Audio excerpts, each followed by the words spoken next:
Mr. Norihiko Ishiguro, Chairman and CEO of Japan External Trade Organizations, JETRO. Neonyakit Meng, President of Cambodia Chamber of Commerce.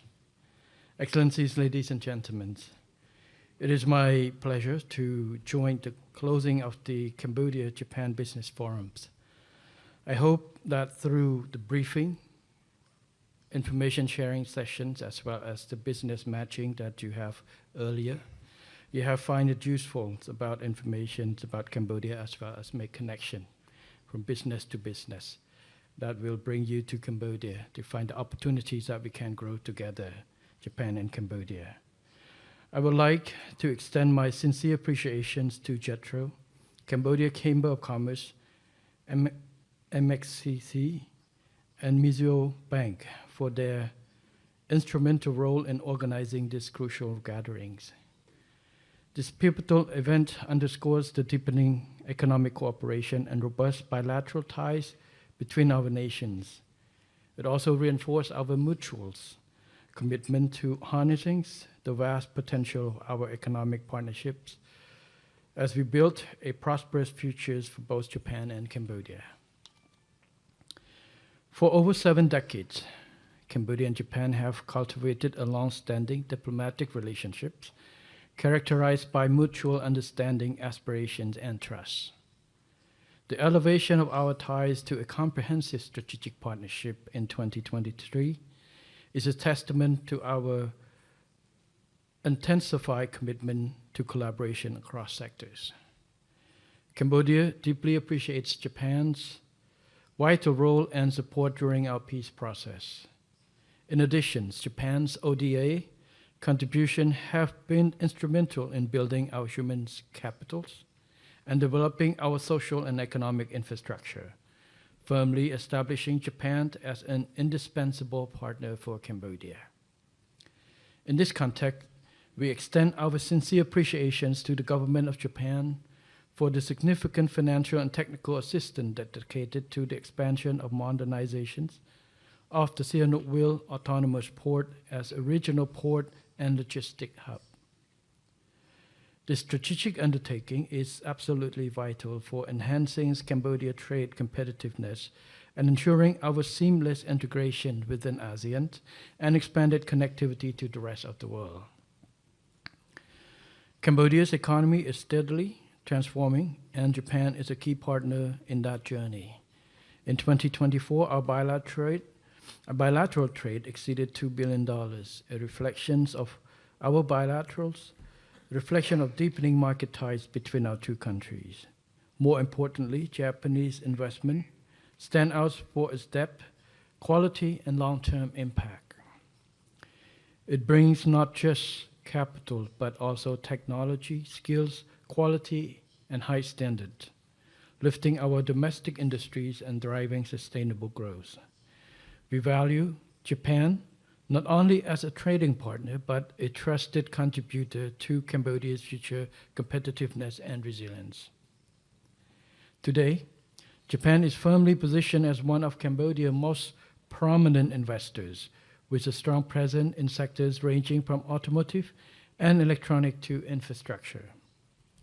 That confidence is reflected in the continued expansion and reinvestment of Japanese businesses on our soils, and the impact of this partnership is best seen through the achievements of 7 leading Japanese companies already thriving in Cambodia.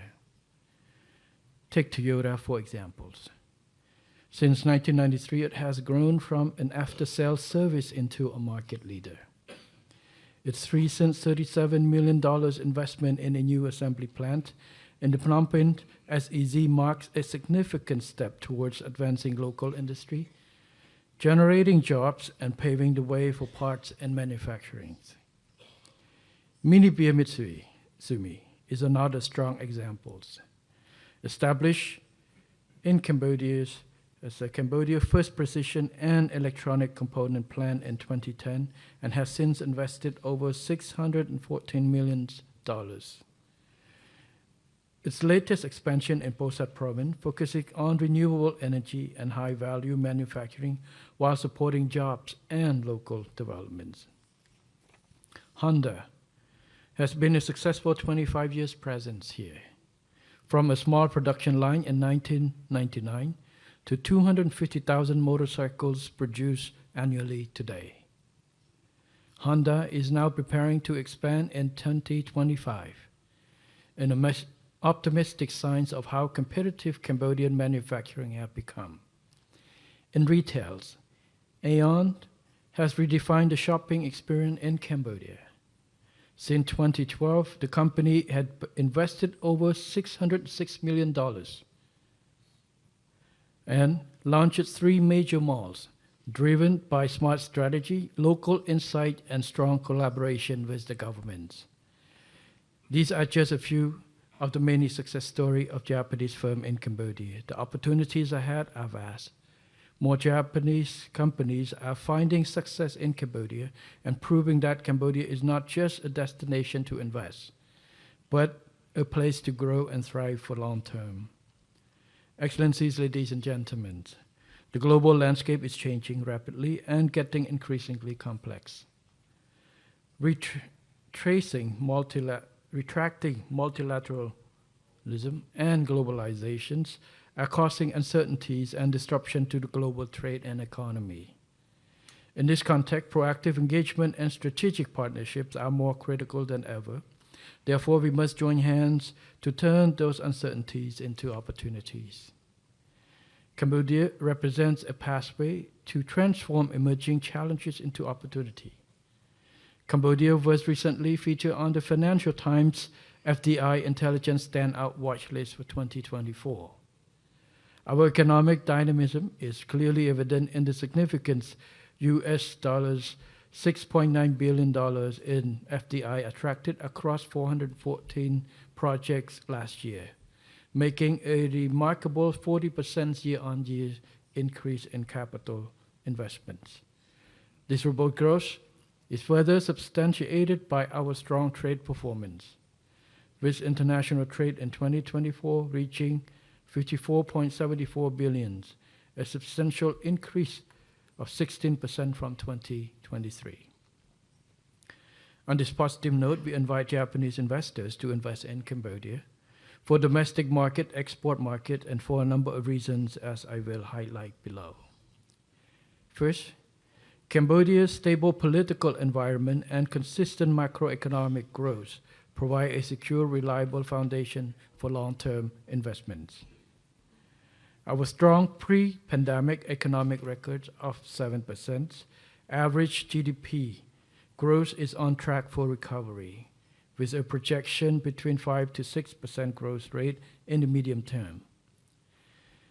This growth is supported by dynamic policy reform, regular government's private sector dialogue, and a long-term vision focusing on inclusive, sustainable development. Second, our government's prioritization of open and direct engagement with investors remain a cornerstone of our policy. Our strategic priorities include the regular government-private sector forum as a key mechanism to address concerns of the private sector on a regular basis. On 13 of November 2023. In particular, I personally presided over the 19th Government Private Sector Forum, where we introduced many key reform in 10 areas, one of which was to address concerns of private sectors, including Japanese investors, related to transparency in the tax systems. Since then, the General Department of Taxation has formulated an SOP in different areas to provide clarity, consistencies, and predictability, especially on how tax audit is conducted. In addition to this, Cambodia holds an exclusive twice-a-year consultation mechanism with the Japanese private sector to address their needs. In this, I'd like to highlight that the priority of the government is not just to attract new investments, but our goal is to make the existing investment able to grow and expand.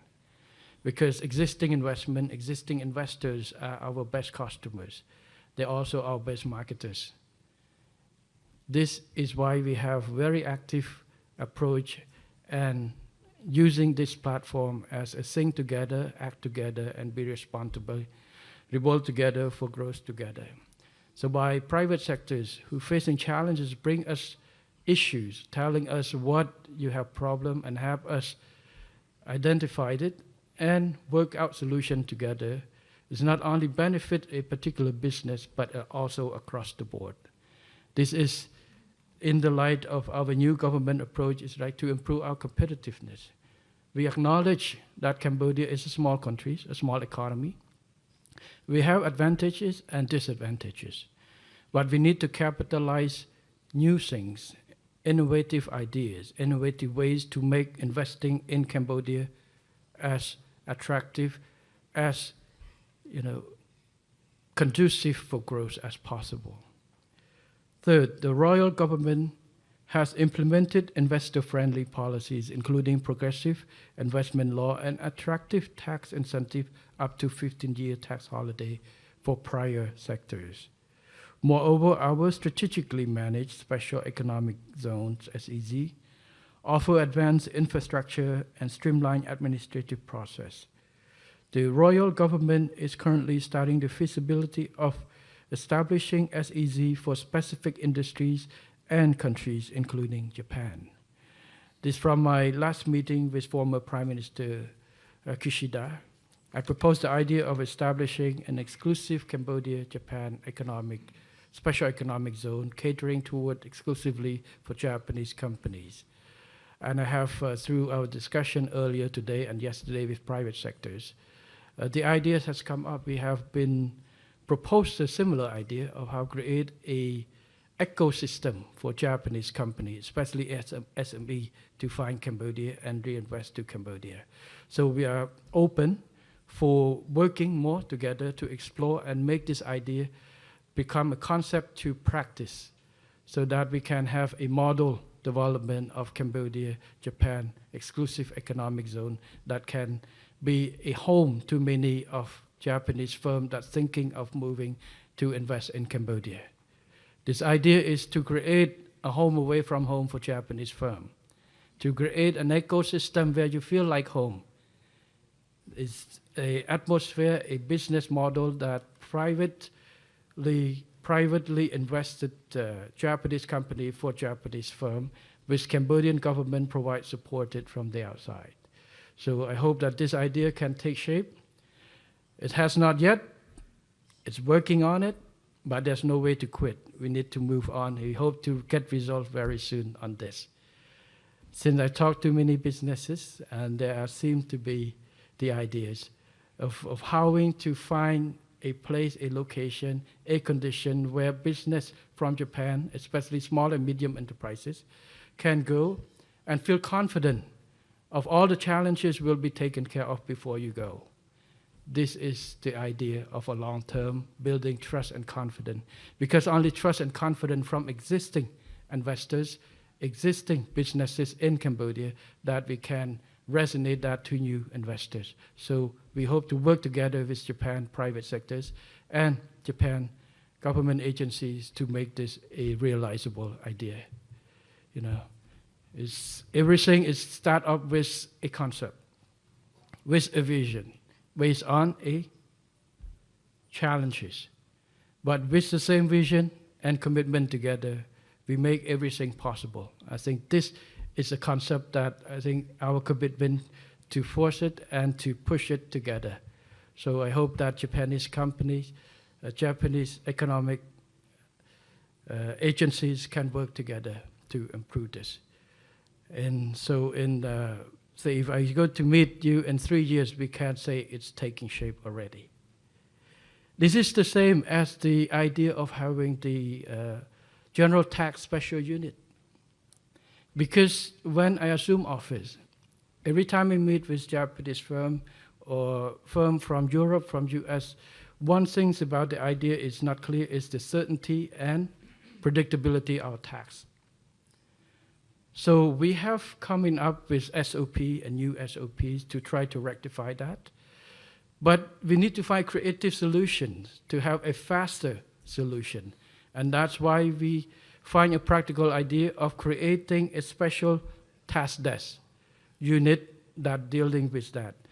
And through these creations last year, we have solved a lot of issues quickly, and also working not just the past issues, but setting a procedure for future tax dealing without any problem. This is how we find the solution together. Fourth, as a member of ASEAN and a key participant in RCEP, Cambodia provides unparalleled access to expansive regional market. These advantages are further amplified by our strategic bilateral agreements, including the Cambodia-China FTA, the Cambodia-South Korea FTA, and the Cambodia-UAE CEPA. Our WTO membership underscores our unwavering commitment to open trade and transparent practice, and it has provided excellent preferential market access through MFN, GSP, and EBA tariff to the other WTO members. This is the strategy that Cambodia can outgrow its size. We're only 17 million people. So if based on the size of the population itself, we're not a big market, it's not competitive. But by joining us with regional platform, regional arrangements such as RCEP, we have expanded our market multiple times. You invest in Cambodia, you can invest for the access of 600 million people in ASEAN, and now even more with the RCEP, including Australia, New Zealand, and other countries. So invest in Cambodia, not just for Cambodian market or small base, but for the bigger market. This is one of the reasons is Cambodia is also part of the regional platform. Fifth, Cambodia provides a young, dynamic, and readily trainable workforce that demonstrate a strong aptitude for acquiring new skills and adapting to modern industrial policies. Finally, Cambodia is also strategically investing in its digital transformations, green economy, and comprehensive infrastructure development, including modern expressways, a deep-sea port enhancing connectivity, port modernization, and transformative Funan Dechok Canal project, connecting vast waterway to the sea, a new international airport poised to become a regional hub, an efficient logistic network. Excellencies, ladies and gentlemen, in closing, I invite you to explore the vast potential that Cambodia holds and to become a valued partner in our shared journey towards lasting growth and prosperity. I wish after this forum, all participants can find the opportunities to connect, and also hopefully that you have a chance to visit Cambodia for those who have not. In Cambodia, we say, if you listen and you hear 1,000 times, it's not as good as you see in one time. So Cambodia welcomes you anytime, and hope you find opportunities to grow together. Thank you very much for this opportunity.